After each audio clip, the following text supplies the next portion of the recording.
Hey folks, in this video we're going to demonstrate how to test the integrity of a fuel pump. The design of each is a little bit different, but they all operate pretty much the same. This is what it looks like from the top on the outside of the fuel tank. This here seems to be some type of vent where it allows air to flow in this way but not back out. There's a check valve on the inside. This is where the gas comes out from the fuel pump. This here is one of the electrical connections for both the fuel pump and the gas gauge sensor. This device here is a fuel tank pressure sensor.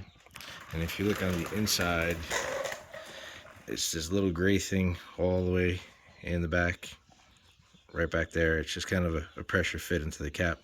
This is the check valve for this vent.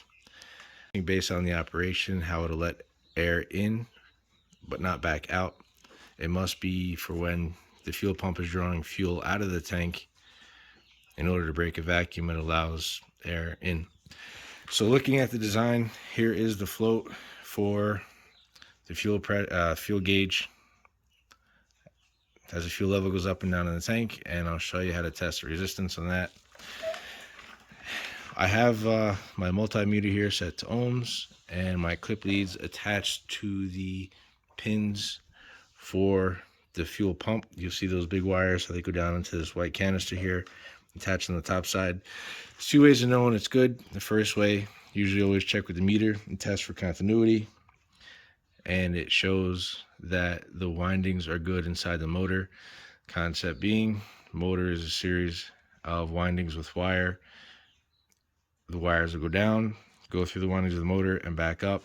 And if you test both sides for continuity and you have a reading, that's a general indication that the motor is good.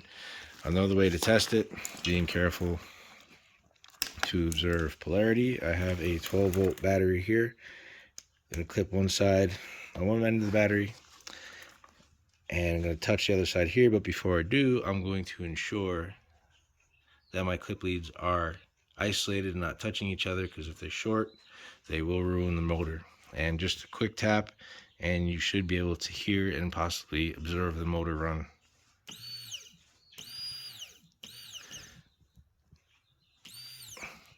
And it seems to be good. In a moment, I will show how to check that the fuel level float is operating appropriately. So again, I'm going to use my multimeter set to ohms. I moved my clip leads to the other portion of the plugs, the pins that lead to the resistor for the fuel float. And the basic way of telling if it's operating appropriately is you watch your meter. As the float moves across this resistance board, you can see if there's a variance in the resistance for general operation, and that's a good indication that it'll work appropriately when you put everything back together. Thanks again for watching.